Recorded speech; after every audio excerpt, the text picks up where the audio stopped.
Okay, peeps, welcome back. So today we're going to be going over the prices of LTCN, BCHG, and HZEN, but we're also going to go over the curve invest dividend announcements, curve yield premium strategy ETFs.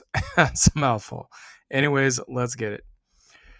So the first thing that we're going to go over here is our positions in the Grayscale Trust. This is our own personal positions. Nothing's changed. We still have the same amount of LTCN, BCHG, and cash on hand. Kind of the gist of what's going on here is we don't want to sell for a small profit, but we don't want to sell for a loss either. But we're not really satisfied with the current prices. The main thing that we're waiting for is for LTCN to kind of drop somewhere between that $7 to $10 level. At that point, we'll put some more capital into it. But until then, we're just simply going to sit on the position that we have because we don't really want to add more when it's already in the money, because there's other things that are at a discount that we could be buying instead. And we're not exactly just sitting around waiting for the prices to dump. If you guys understand what I'm saying, some people might be sitting around waiting for them to dump. I mean, yes, technically we still have some cash on hand here waiting to buy the dip, but we're not sitting around waiting for this thing to dip. Instead, what we're doing is we're buying some native cryptocurrencies. As you guys can see here, we have picked up some more Horizon, the actual underlying token of HZEN. We picked up some Shiba Inu. This is like a Doge meme coin knockoff, I guess you'd call it, but a lot of people like it. So, and in the last bull run, Shiba Inu and Dogecoin both did some pretty parabolic moves. So I suspect that it's probably going to do it again this time. And then we also obviously have some crypto.com. Exchange tokens are very popular during the bull run. Main reason being is because when the bull run pops off and people start hearing about it, everybody wants a piece. So they're going to go to their nearest exchange, ape in, FOMO in, whatever you want to call it. Then that sends the price of the tokens that like Coinbase stock, BNB token, Crow token, KuCoin, stuff like that, they all just end up moonshotting as a result of the massive inflows of volume. So now we'll go over the curve yield ETFs real quick. So basically the declaration was yesterday. The ex-dividend date was today. So if you didn't get it before today, well, you'll have your chance to pick up for the next month before the 20th of next month. So this is the TSLP one. It paid just under 32 cents, as you guys can see here. The TSLP. So we'll go down the list here. This is the Amazon version. Amazon version has paid, looks like more actually, almost 38 cents for the month. And then you have the Apple one. This one's probably not going to pay a lot because Apple hasn't really been very volatile lately. Yeah, so this one's only at 23 cents, but I mean, still 23 cents is better than zero, right? So here's the Goopy Goop, the Google version. And you get 24 cents on this one, which is still not bad. I believe O Realty, which is also a monthly payer, is like $60 a share, and that one pays 25 cents a month. So, and this one is only roughly about half of that in terms of price. So that's not bad. So then you have, here's Microsoft. I suspect this one's probably, no, okay, maybe it's not going to pay more. So 22 cents. I thought it would with the recent run up to highs, but obviously I was mistaken. So that is the dividend payments for all of the Curve Invest ETFs for this month. Now let's get into the charts. So if we take a look at LTCN here, not much has happened. We have not had a death cross on the MACD. It's just kind of sitting up there. So I would say that we're still kind of stuck. We're squeezing in between the EMAs and the resistance here. So no real move yet. Whether there's going to be a dump or a pump, we don't really know. If there's a dump, it needs to come down below these EMAs into the support. If there's a pump, it needs to go above the resistance. This candle right here, this red one, is very bearish. That's not exactly a shooting star, but not exactly a candle you want to see either on a potential breakout. So basically this thing just shot up, and then the sellers were like, nope. And the people that bought down in here were probably selling up here for some profit, and that caused selling pressure to basically close the candle back down below resistance. So pretty much what we're personally looking for is the buying opportunity to get these shares somewhere in between $7 to about 10-ish per share. excuse me. And your resistance is going to be somewhere between 1325 to 1850, 1860-ish in the immediate short term. I would say this is neither bullish nor bearish. Pretty much just waiting on a move one way or another. I mean, it's not above the resistance, but it's still riding above the EMAs. So no real confirmed move yet. We'll just have to keep a lookout on that. HZEN is looking also quite similar, although I'd say a little bit more bullish than LTCN, at least in the immediate short term.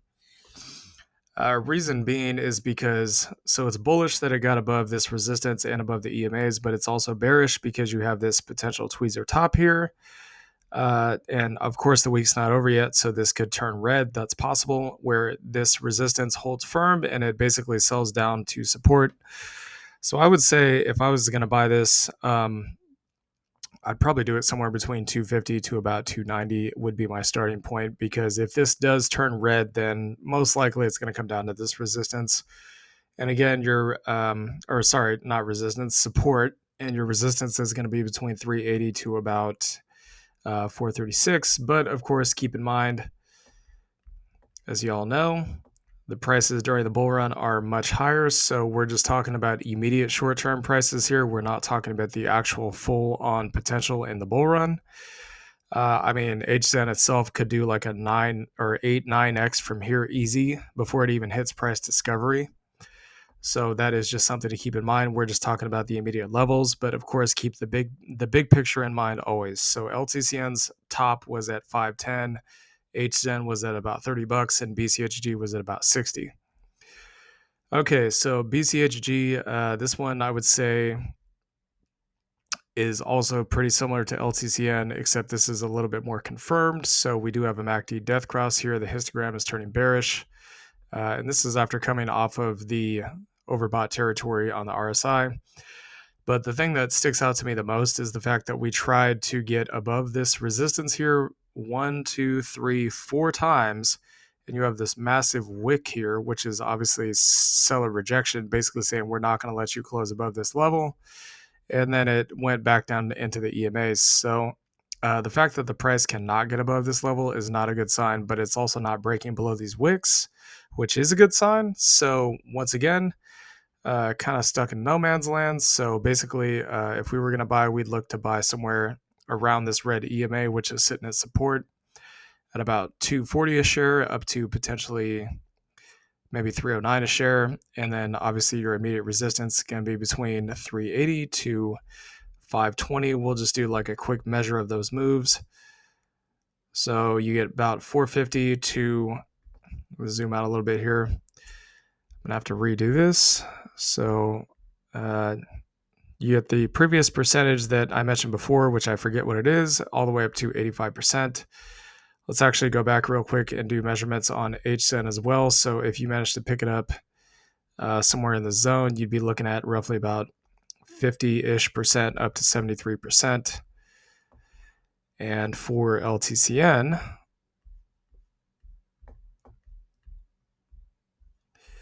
if it does manage to get back down into this green box, you could potentially make anywhere from 76% to 152%.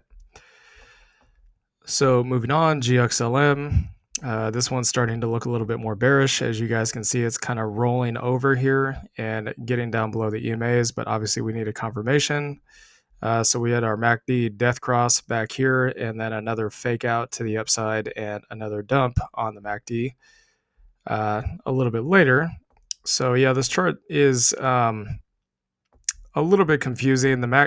Sometimes this happens where price will go up and the MACD will go down. It is a bit weird. That doesn't normally happen, but sometimes it does. It kind of messes with our day trading when that does happen.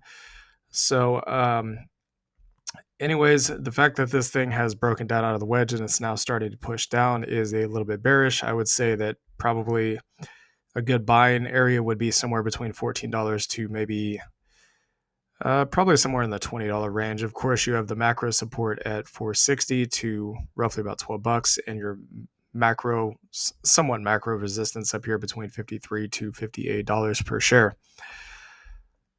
So if we were to go ahead and get a measurement, let's just say you got an average price of like $16, you'd be looking at roughly anything from 35%, so that's 111%, or sorry, $35 per share, so that's 111%, potentially to as much as 210 to about 250%, so pretty huge increase there. Now we're going over to ETH. ETH is ripping to the moon, which is not really surprising because if we take a quick bird's eye view at the price of Ethereum, you guys can see it's sitting just under 3,000. Keep in mind the previous all-time high for ETH was, I think, about 4,800 per Ethereum, if I'm not mistaken. We did actually own some ETH in the previous cycles, so, but I believe we did not hold all the way to 4,800. I think we sold it like 2,500 or 3,000, probably a little early, but I mean, it was looking pretty, it was looking pretty expensive at that time. We didn't really know it was going to go up that high, so that's why I say price discovery is very hard to predict. So anyways, with that being said, ETH is looking very bullish. If we were looking for a pullback here, then probably we would be looking once again somewhere between the zones, so about $17 to about $20. The macro support is between 230 to 460. I'll say it one more time. The only thing I can think of that would make that happen would be the Fed cutting rates and the markets decide to sell off. If that does happen, we could see those prices, but we haven't seen the Fed cut rates yet, so we don't know what's going to happen yet. And then your resistance is between 26 to about $29. So if we take the measurement on this, and I also want to point out the RSI to you guys, as you guys can see, this thing has been in overbought territory for some time. It doesn't necessarily mean it has to sell off right away. That is just kind of a red flag saying, hey, this thing might be getting ready to reverse. Obviously, it's not a guarantee, but something to keep in mind. So if you manage to get it, we'll just say halfway in between these EMAs, because there is kind of like some potential support there, as you guys can see the bottom of all these candles. We'll say you had your average at about $19, so you could be looking at anywhere from 33 to about 50% here. And that does not include the all-time high, which obviously the all-time high is way up here. Chances are pretty good that Ethereum's probably going to go past $4,800 in this bull cycle we have coming up, which means the ETH probably will go past 70, but we'll just have to wait and see. So ETH Classic, the MACD is starting to turn a little bearish here, very similar to, which one was it? I think, let's go back here. Yeah, so very similar to BCHG. Keep in mind, ETH Classic is an oscillator to Ethereum. So if ETH goes up, ETH Classic will go up and vice versa. Very similar to LTC and Bitcoin Cash with Bitcoin. So this one's kind of stuck in the middle of nowhere. I really can't tell you guys what direction this is going to go. It's gotten rejected for months on end at this point off of resistance and is still bouncing on support. So this is a saying that we like to go with in trading, which is don't fight the trend. The trend is your friend until the end. Okay. So the trend in this case is actually bullish. We are still above the EMAs. The EMAs are still fanning out until we get at least a candle body close above or below this area right here at roughly about 1140, where the bottom of these candles are, and potentially out of this zone. And I'd say down below at least the yellow and the blue EMA, I would say this is still bullish. But I mean, if I was going to buy this thing, I wouldn't buy it unless it was somewhere between 930 to about 1070 a share. That's obviously just my opinion, but your range is going to be between about 1090 a share to potentially as high as 1350. So resistance between 13 to 16 all the way up here. And then if we ever get below these EMAs, we'll go ahead and talk about the macro support if that situation ever pops up. So we'll just do a measurement here real quick on what the potential of this could be. So you could be looking at anywhere from 31 to 60%, assuming you got it down in this range, roughly around $10. Zcash, this one is also looking very choppy, very similar to ETH Classic, or ETHG, I should say. One thing to point out is there is this candle body close above all these wicks. I would say that's generally a pretty bullish sign, but this red candle is not giving me any confidence. However, the EMAs are starting to curl up here. Generally speaking, that's a very bullish sign. very bullish sign, especially after you kind of bounce around in what's known as an accumulation phase in between the support and resistance, or just accumulation phase in general. When the EMA start cooling up, that typically means that we have a golden cross coming. When that's going to happen, how that's going to happen, or if it's going to happen is anybody's guess. I would say that if I was going to start picking this up, I would probably not pick it up until it hit about $2 a share. That's just my opinion, of course. So your macro support is between 140 to 177, and your macro resistance between 270 to about $4 per share. So we'll do the measurement on this. Again, it is chopping sideways. It looks very similar to the Russell 2000, because that's pretty much what the Russell looks like. So you could potentially make anywhere from 30 to as much as 93%. Of course, this thing could do something like HZEN did, where it just absolutely moonshots and goes bonkers to the upside. That could happen. So GSOL, still very bullish. I would not buy this. It's really expensive in my opinion. It is in price discovery though, which is good. If I was going to buy this, I'd wait for a pullback. So I'd probably start picking it up somewhere around, I would say probably somewhere around the $110, maybe $130 range, somewhere in there. I would not pick any of this up at any higher prices, but your peak is up here at 270, and your immediate support between 200 to 180. And then this little tiny support box down here is between roughly about $80 a share to about $90 a share. So if you manage to pick it up in this zone that I was talking about, roughly the 110, 120, 130 level, you'd be looking at roughly about 110% to as much as roughly about 144%. So pretty good return. Just to show you guys what it looks like if you buy, let's say, in this support and then hold it. Of course, it could always go higher. That's possible, but there's no guarantees. You'd be looking at roughly about 31% to 52%. So there is something to be said for being patient, for waiting for proper, for lower prices, for dip buying opportunities. That's just my opinion, of course. The further the price gets away from these EMAs, the further extended it gets, the more likely it is that it's going to pull back into the EMAs. The EMAs serve as kind of a mean reversion. As you guys can see on the price, it absolutely ripped, but then it came back to the EMAs, ripped, came back to the EMAs. You can kind of see my point here with what I'm trying to say. So we'll go down the rest of these real quick. So Mana is still, I would say, looking kind of neutral, so stuck in the zone. So your potential buy zones could be somewhere between 230 to, I would say, about 1280 a share. Resistance is between 1730 to about 2040 a share. So if you picked it up in the middle of the range there, you'd be looking at about 50% to as high as about 130%. Pretty good return if you're willing to buy the dip instead of just FOMOing in at the top, which of course is entirely your choice. So you're going to have your buying areas, I would probably say actually at this support if I was going to buy this, because it does look like it's going to break out. So about 440 to about 514 a share. And if you manage to go ahead and pick it up, let's say halfway in there, you'd be taking a look at potentially as much as about 104%. G-Link, this thing just keeps on pushing higher. I would not buy this, not at these levels, but if you wanted to wait for a pullback, potentially get it somewhere between 40 to 45 bucks, you can get a pretty nice return on this thing. About 125% is pretty good. So it could go as low as $35 a share. It could go as low as $65 a share. So pretty much anywhere in there, I would say, is probably fair value. And again, if it ever gets down to these or below these EMAs and starts heading towards macro support, we'll talk about it at that time.